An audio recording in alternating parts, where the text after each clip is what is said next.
Bukan, seandainya tidak bisa, kan tadi ahli ternyata menerangkan tidak bisa di Mahkamah Konstitusi. Kemana keadilan itu bisa dimohonkan penyelesaiannya? Nah, itu soal nanti Pak, itu soal politik hukum, ya. Nggak bisa dibahas sekarang. Perlu rapat dulu DPR yang baru ini dengan pemerintah Presiden Prabowo Gibran. Bahwa putusan MK hasil pemilu 2019 nomor 01 PHPU Pres 17/2019 menyatakan antara lain, putusan tersebut menegaskan Mahkamah Konstitusi hanya memeriksa perselisihan suara di pemilu presiden dan pelanggaran pemilu dan sengketa proses pemilu ditangani oleh Bawaslu. Kalau Anda lihat tracking sendiri bisa dapat, ya, itu di bagian dalam putusan. Ya, catatannya itu belum menjawab yang mulia ya, Ya. sebagai catatan. Ya.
Tadi saudara ahli menerangkan tentang adanya perbedaan rezim, ya.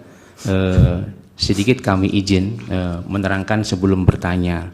Jadi peraturan perundang-undangan tentang pemilihan umum serentak itu awalnya lahir di pemilu kada serentak 2014 dengan Perpu. Kemudian diperbaiki terakhir dengan Undang-Undang Nomor 10 Tahun 2016. Disitulah terbangun sistem keadilan pemilu yang semuanya melalui Bawaslu. Pelanggaran administrasi, pelanggaran pidana, pelanggaran TSM, pelanggaran etik, sengketa administrasi di Bawaslu yang kemudian bisa diajukan gugatan di Pengadilan Tata Usaha Negara. Nah, kemudian sistem keadilan pemilu ini diadopsi di tahun 2017 di Undang-Undang Nomor 7. Sama persis, tidak ada perbedaan. Penegakan hukumnya semua melalui Bawaslu. Organ dan prosedurnya tidak ada perbedaan, hanya ada perbedaan subjeknya karena kepesertaan pemilu itu berbeda antara pemilu kada dengan pemilu legislatif dan pemilu presiden. Kemudian dalam perkembangannya di ruangan ini juga, ya, di ruangan ini juga ada beberapa putusan mahkamah terdahulu, ya, yang secara progresif di luar sistem keadilan pemilu yang ada. Ya, saya ambil dua contoh. Yang pertama, pemilu kada serentak IA5 2020, ada pelanggaran syarat calon di mana calon bupati ketika selesai pemungutan suara itu statusnya berubah dari terdakwa menjadi terpidana. Dipertimbangkan oleh mahkamah dengan didiskualifikasi tanpa melalui Bawaslu. Kemudian juga Saburai Juai, bahkan sudah hampir pelantikan. Tidak memenuhi syarat calon, kemudian diputus tanpa melalui Bawaslu. Nah, kemudian yang ketiga, Bovendigul juga pun sama. Bahkan kalau Bovendigul ada putusan Bawaslu yang diikut sertakan, tapi karena di persidangan terbukti tidak memenuhi syarat, belum jeda 5 tahun pun dibatalkan. Di dalam perselisihan hasil pemilu kada serentak. Nah, dalam konteks ini kemudian kita menyimak terakhir di 2022 ada putusan mahkamah tentang pengujian undang-undang, putusan nomor 85 tahun 2022, di mana dalam salah satu pertimbangan hukumnya ditegaskan bahwa tidak ada lagi perbedaan antara rezim pemilihan tidak ada lagi perbedaan rezim pemilihan antara pemilu kada dengan pemilu legislatif dan pemilu presiden. Dalam konteks ini, petitum putusan ini, putusan nomor 85. Dipersingkat pertanyaan, coba Pak Heru. Ya, pertanyaannya adalah ketika ada perkembangan putusan-putusan mahkamah, Nah, apakah kemudian putusan-putusan seperti ini tidak dapat dijadikan pertimbangan untuk masuk memeriksa dan mengadili persoalan persyaratan calon yang baru diketahui belakangan 9 hari sebelum pemungutan suara? Itu yang pertama. Kemudian yang kedua, dalam hal ini menurut ahli jawabannya tidak, ya kan? Jangan dalam hal yang mulia. Yang kedua, jika tidak. ya, maksudnya. jika tidak, ya, Quote non. quote non. Quote gitu. nonnya. Lanjut. Nah, manakala ini tidak dapat diadili, sementara ada yang belum selesai ditimbang, nah, kemana keadilan ini akan bisa diraih? Dua hal itu yang mulia. Baik. Baik. Pak Refli masih ada tambahan? Ya, terima kasih yang mulia. Saya paham pendapat ahli yang mengatakan bahwa harusnya yang dipersoalkan adalah selisih suara. Itu ya pendapat saudara ahli. Saya akan membacakan putusan Pilpres pertama kali tahun 2004 yang diajukan oleh Wiranto dan Salahuddin Wahid, dan pertimbangan yang bersifat kualitatif halaman 53 dan 54 dari putusan MK. Menimbang bahwa Mahkamah sebagai pengawal konstitusi berkewajiban menjaga agar secara kualitatif pemilu berlangsung sesuai dengan prinsip-prinsip yang telah digariskan oleh pasal 22E ayat 1 dan 5 Undang-Undang Dasar 1945 yang intinya menentukan bahwa pemilu dilaksanakan secara langsung, umum, bebas, rahasia, jujur, dan adil, serta diselenggarakan oleh suatu komisi pemilihan umum yang bersifat nasional tetap dan mandiri. Dengan demikian, persoalannya adalah apakah berbagai hal yang bersifat kualitatif yang didalilkan oleh pemohon telah menyebabkan terjadinya pelanggaran terhadap prinsip-prinsip pemilu yang tercantum dalam pasal 22E ayat 1 dan 5. Sudah bisa ditangkap, Pak Ya. Refli. Dan itu MK mengatakan bahwa mereka adalah pengawal konstitusi. Jadi karena itu kalau ada pelanggaran konstitusi, maka tidak tertutup kemungkinan MK untuk mereview kembali jalannya pemilu yang sudah ada. Nah, apakah saudara ingin mengatakan bahwa pertimbangan hukum MK tahun 2004 itu salah? Itu pertanyaan saya. Yang kedua adalah saya paham Anda mengatakan bahwa putusan 90 itu self-executing. Kita hargai putusan itu sebagai sebuah putusan walaupun menurut pendapat Prof. Yusril itu kontroversial. Dan bahkan Prof. Yusril juga mengatakan tidak ada waktu untuk mengubah karena harus ada konsultasi dengan DPR dan lain sebagainya. Kami berpendapat bahwa walaupun putusan MK itu berlaku erga omnes, berlaku sejak dibacakan dalam persidangan, tetapi jangan lupa bahwa untuk mendaftar sebagai calon presiden dan atau wakil presiden ada prosedur yang harus didahului. Dan kita tahu bahwa sebenarnya termohon dalam hal ini sudah berusaha. Dalam sidang kemarin terungkap bahwa yang bersangkutan, mohon maaf ya, seperti mau melakukan penyelundupan dengan meminta Dirjen Perundang-undangan mengundangkan peraturan KPU yang mengubah syarat usia tersebut. Tetapi kemudian ditolak karena belum berkonsultasi dengan DPR. Sebenarnya beliau sadar bahwa harus mengubah PKPU terlebih dahulu. Nah, menurut Anda, apakah putusan itu bisa nyelonong begitu saja tanpa mengubah PKPU? Dan PKPU-nya baru diubah tanggal 3 November setelah pendaftaran tertutup. Terima kasih. Dari pemohon 2. Yang mulia, kami punya beberapa pertanyaan, tapi karena kami sudah menyatakan keberatan kami terhadap ahli, kami tidak akan mengajukan pertanyaan. Keberatan Prof. Yusril dicatat, tapi hakim membolehkan kok. Silakan. Kami ingin konsisten dengan pernyataan. Silakan. Terima kasih. Pihak termohon. Baik, terima kasih yang mulia Pak Ketua. Terima kasih ahli untuk keterangannya.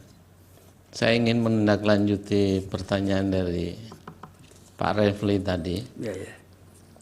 Berkaitan dengan putusan MK yang kita tahu tidak saja bersifat erga omnes, tetapi juga self-executing. yang akan dilaksanakan sebagaimana dalam adresat putusan itu. Nah, dalam kaitan putusan 90, PKPU ada putusan MK yang harus berkonsultasi dengan DPR. Tapi pada masa itu dalam fakta persidangan itu dinyatakan bahwa DPR pada waktu itu masih reses. Kemudian KPU mengeluarkan surat edaran. Pertanyaannya adalah apakah surat edaran itu bisa dijadikan sebagai pegangan pengganti sebelum PKPU itu dirubah? Itu saja. Terima kasih. Silakan Pak Andi Asrun dijawab singkat-singkat saja.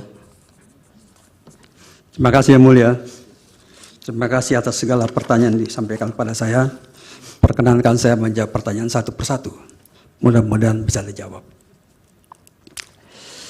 Jadi, Saudara Heru ya, pertanyaan pertama terkait dengan pemilu dan pemilu kada. Dari pihak terkait dulu. Dari pihak terkait ya, saya lupa saya. Ya, saudara pihak terkait ya, Profesor Ojek Kaligis. Ya, terkait dengan persoalan pemilu dan pemilu kada. Memang sejak awal ya, rahim amandemen konstitusi, rahim amandemen Undang-Undang Dasar 45 itu membedakan, tidak masukkan Prof. Oce. Pemilu kada, pemilu kepala daerah ke dalam sistem pemilu nasional dibedakan. Dikatakan pemilihan kepala daerah dilakukan secara demokratis. Demokratis bisa melalui DPRD secara langsung, kemudian dilakukan pemilihan secara langsung. Sejak awal sejarahnya beda. Jadi oleh karena itu tidak bisa bedakan. Kemudian juga ada putusan MK, ya, putusan Mahkamah Konstitusi. Saya kutip ini putusan MK, yaitu putusan 97, PU 11/2013. Ini sangat prinsipal sekali dan selalu saya tahu menjadi perdebatan di Mahkamah Konstitusi. Apakah pemilu kada itu masuk rejim pemilu? Dan bagaimana penanganan sengketa pemilu? Bahwa putusan ini mengatakan itu inkonstitusional. Walaupun sudah dirubah oleh kemudian. Tetapi sejatinya dalam rahim Mahkamah Konstitusi mengatakan kita keluarkan ini pemeriksaan sengketa pemilu. Biarkan dibentuk oleh pemilihan khusus. Mari kita jadikan Mahkamah Konstitusi sebagai peradilan undang-undang.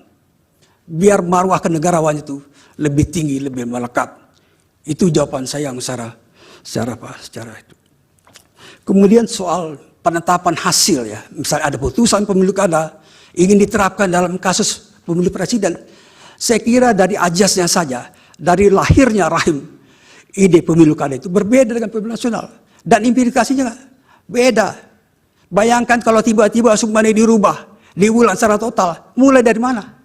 Dan ada satu lagi yang menurut saya, ada satu keanehan, ketika ada permintaan untuk mencoret hanya Gibran Rakebumi sebagai cawapres, bagaimana mencari pengganti Gibran ini untuk mendampingi Pak Prabowo Subianto sebagai paslon calon presiden 02. Ini pertanyaan-pertanyaan yang seolah-olah tidak mau dijawab, seolah-olah dibiarkan begitu saja. Sekali lagi, penetapan Gibran berdasarkan putusan Mahkamah Konstitusi adalah konstitusional. Kalau Anda keberatan terhadap Mahkamah Konstitusi, bukan terhadap produk KPU. Dan sekaligus saya jawab pertanyaan Repli ya, bahwa memang ada persoalan yang dalam pemilu kada. Saya berikan contoh ekstrim Pak Repli, Pak Bambang ya, terkait dengan pemilu kada Bengkulu Selatan 2008. Itu sangat ekstrim kondisinya. Seorang yang pernah dihukum penjara karena terlibat pembunuhan cinta segitiga dihukum 7 tahun. Namanya beda.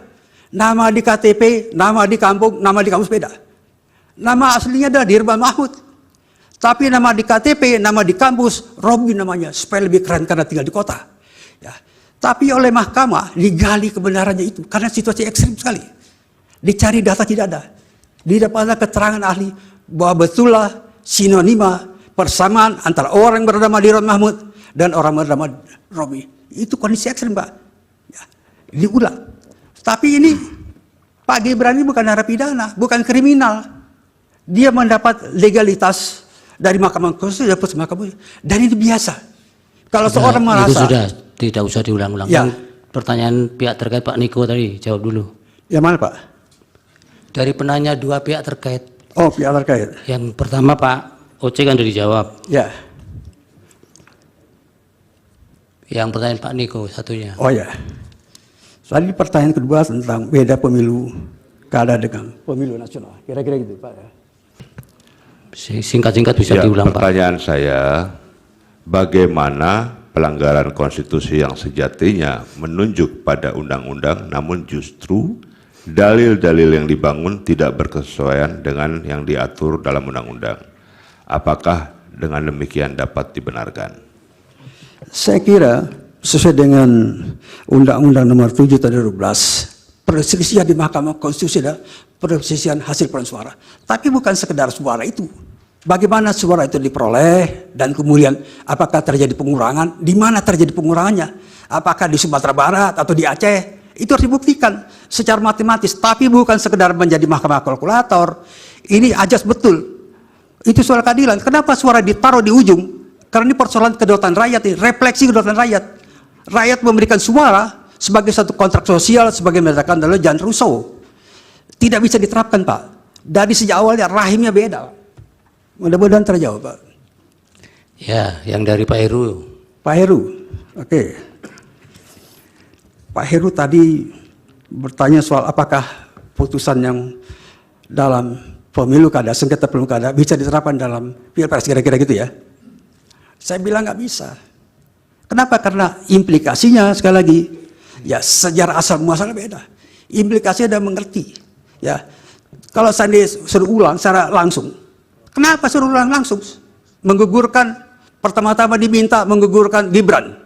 Ya, hanya Prabowo bertanding, dicari ganti. Ini tidak sesuai dengan sistem hukum.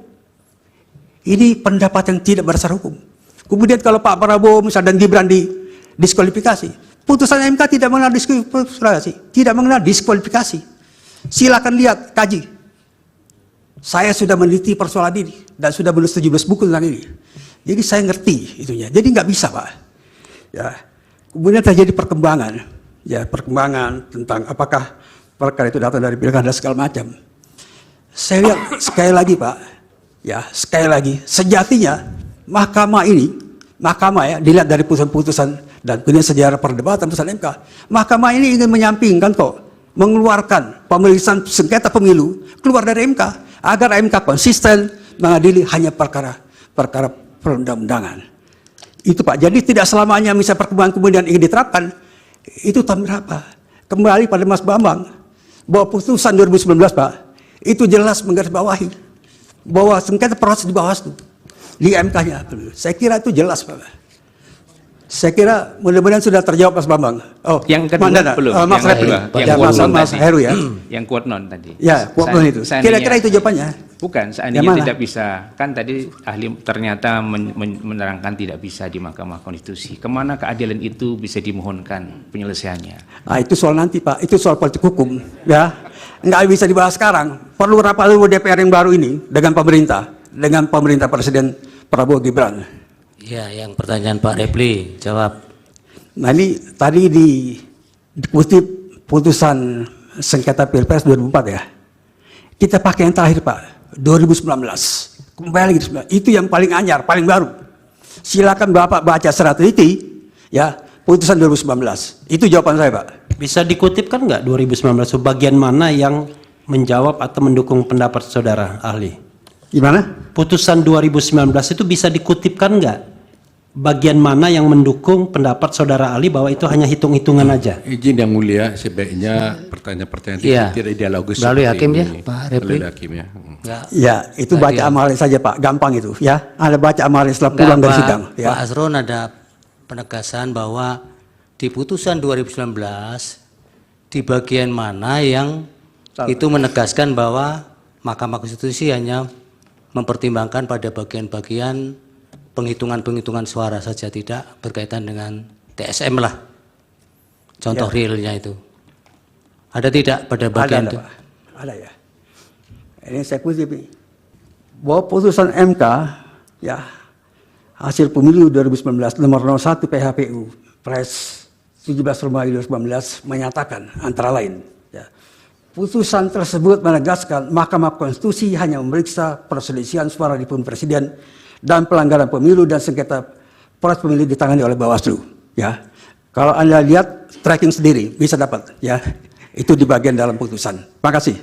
Ya, catatan itu belum menjawab yang mulia ya, Ya. sebagai catatan.